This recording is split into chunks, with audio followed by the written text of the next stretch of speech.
Salve, salve, fãs do Flatout! Eu também sou um deles, com muito orgulho. Meu nome é Marcos Rosen, eu sou faz tudo aqui do MIAU, Museu da Imprensa Automotiva. Esse é mais um episódio do Flatout 56 e hoje vamos falar de... esse bichinho aqui, Ford Corcel e toda a sua família. Corcel 2, Belina, Del Rey e Pampa.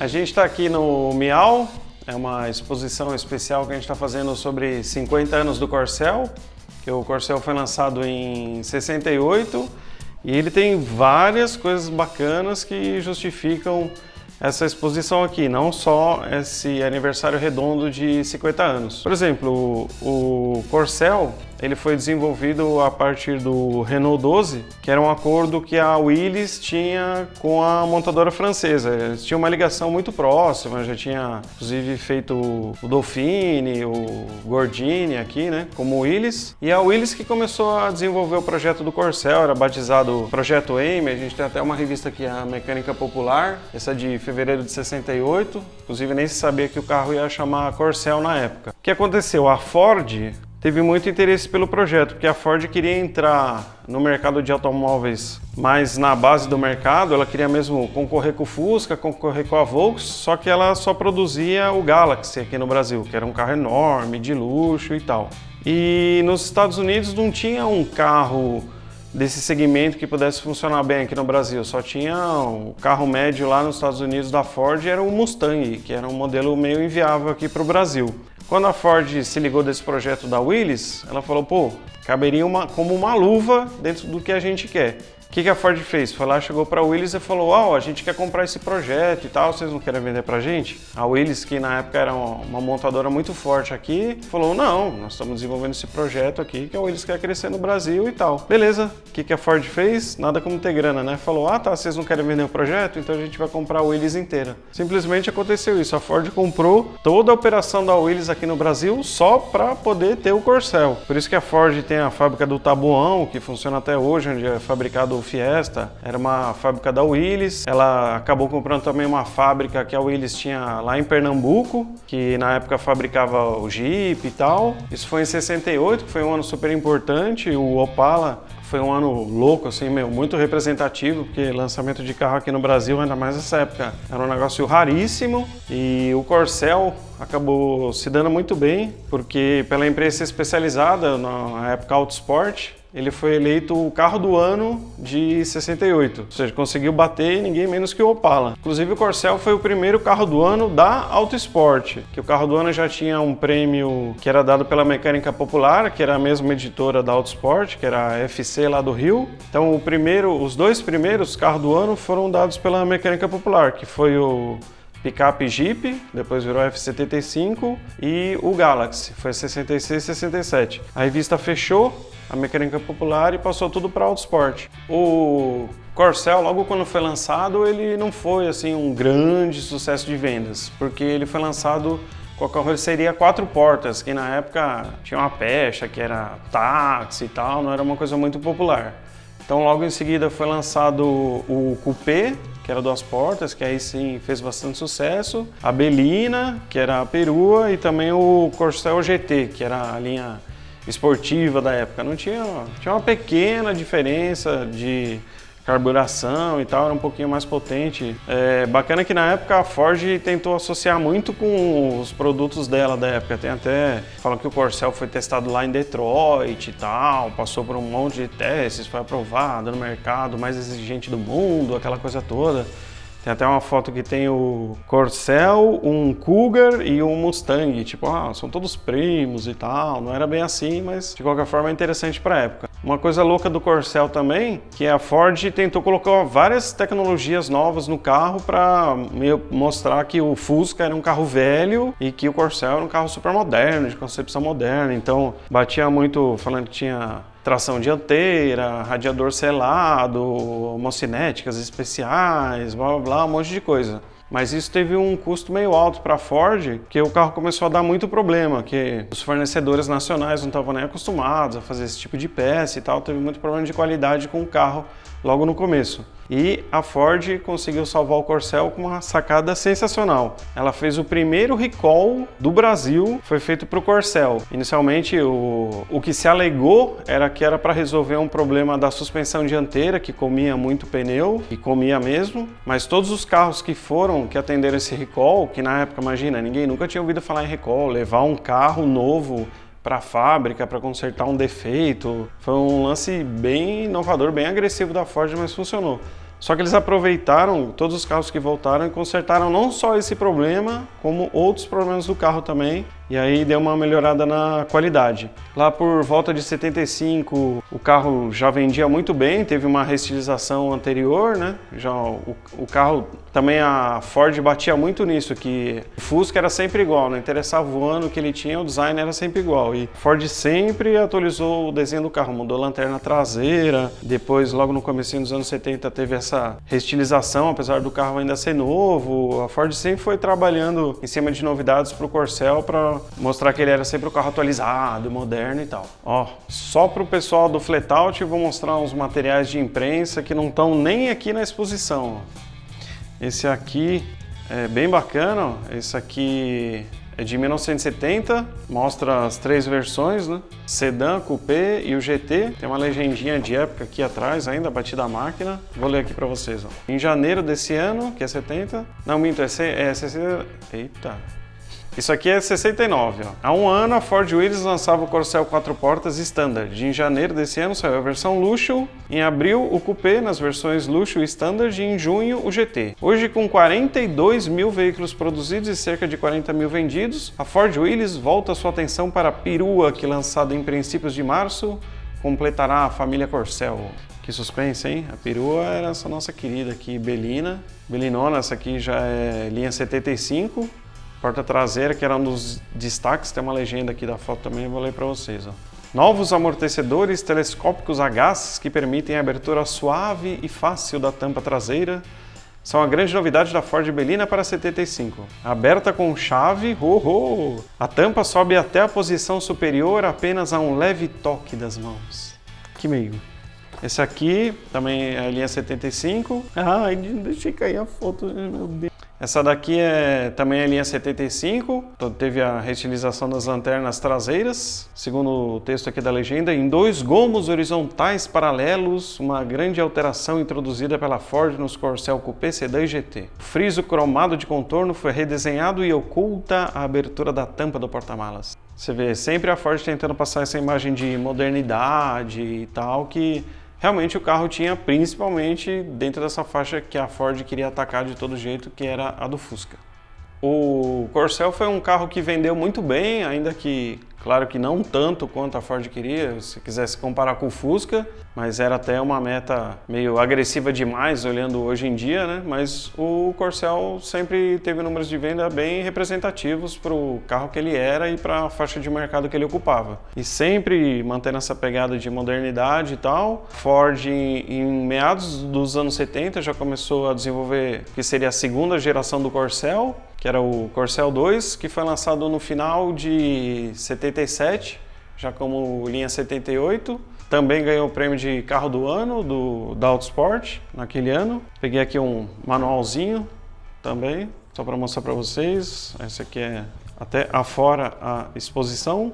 Manual do Corcel 2, esse aqui já é da linha 81. Em 81, aliás, inclusive, aconteceu uma coisa bacana pra caramba na família Corcel, que não só era um carro brasileiro, aliás, foi o primeiro carro brasileiro que dá pra gente dizer que foi realmente desenvolvido aqui, porque o Aero Willys foi o primeiro, só que o Aero foi só o design, só o estilo dele que foi desenvolvido aqui no Brasil. O Corcel foi o desenho e a parte mecânica também, ainda que sempre oriunda lá do Renault 12. Voltando a 81, o que a Ford fez? Aproveitando o sucesso do Corcel e que o carro tinha uma imagem de um acabamento bom, uma resistência boa e um conforto bom, ela resolveu dar para o Corcel mais uma missão, que era substituir o Galaxy, que o Galaxy já estava lá embaixo, a crise do petróleo matou os V8 assim de uma forma que não tinha como voltar atrás, e a Ford resolveu usar a linha Corcel para tentar criar um substituto do Galaxy,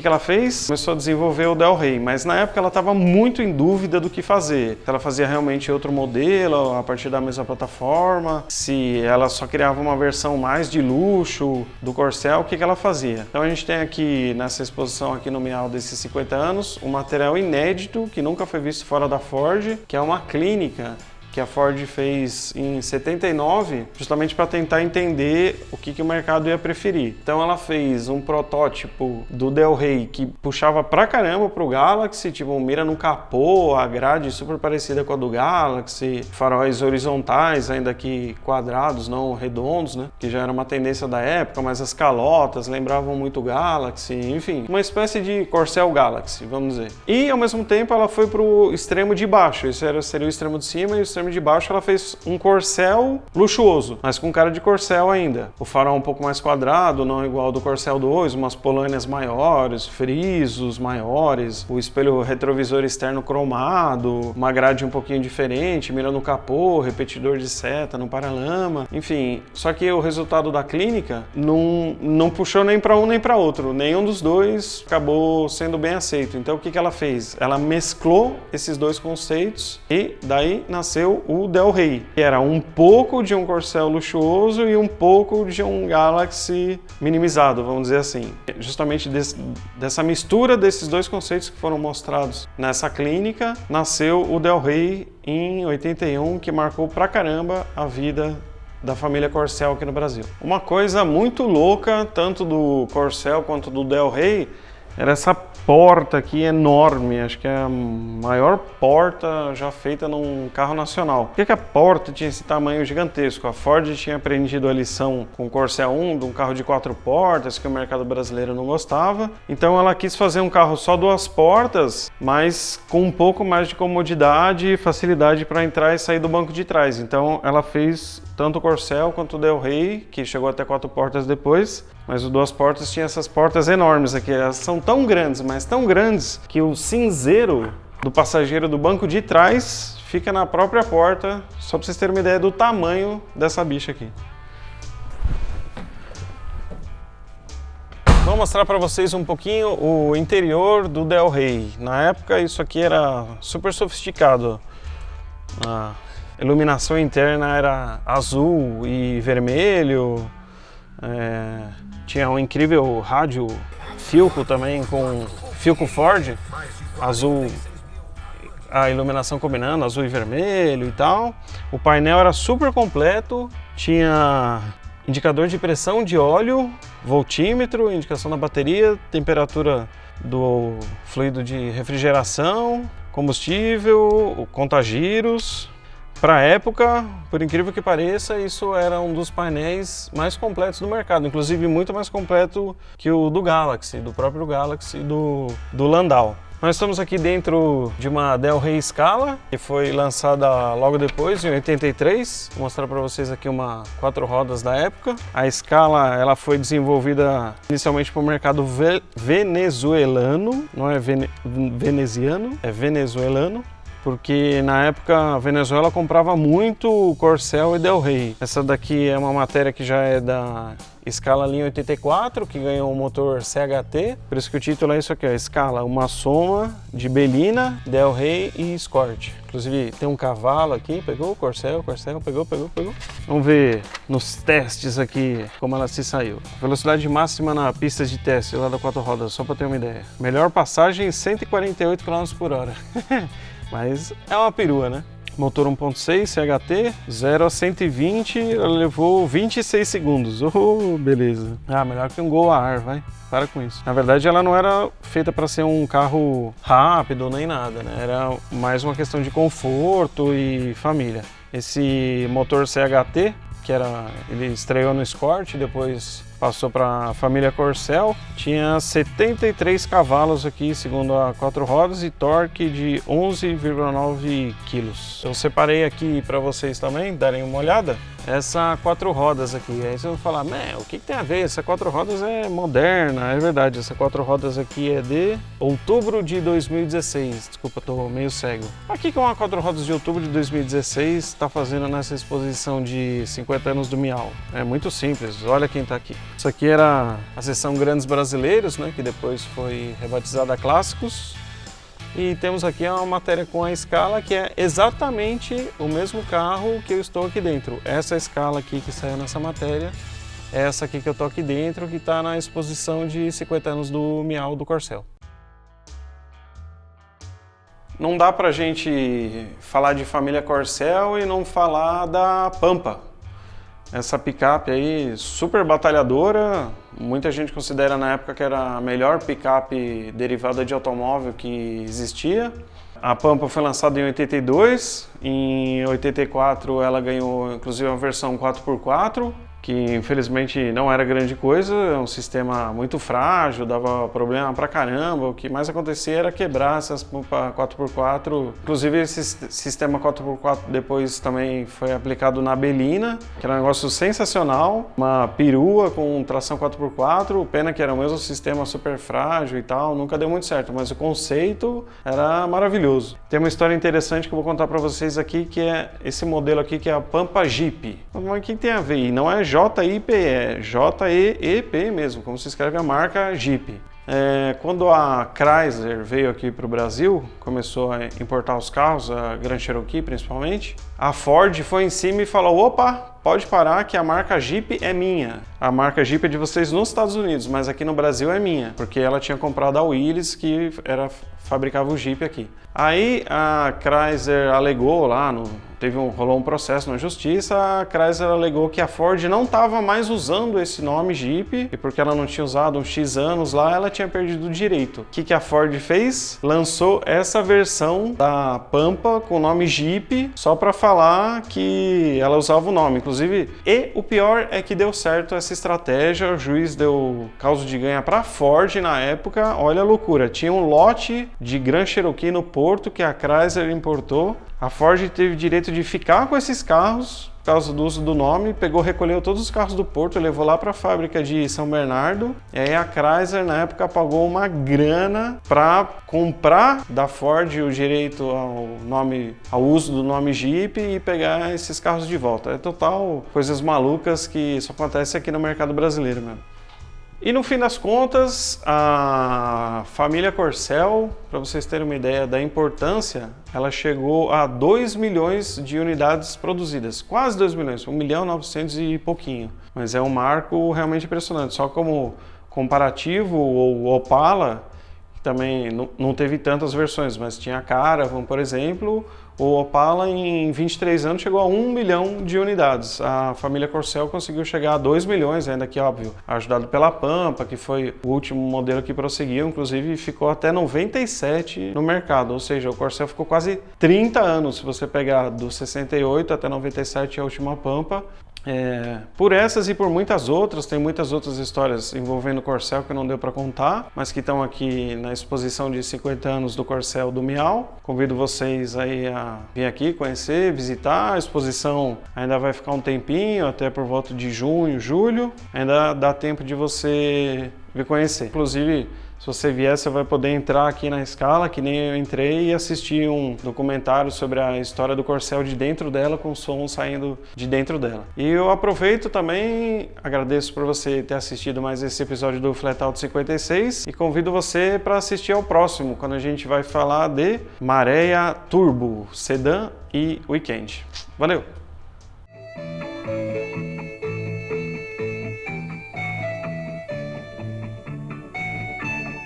Agora, mais do que nunca, podemos viajar confortavelmente, tranquilos e seguros, pelas novas e longas estradas que o Brasil constrói.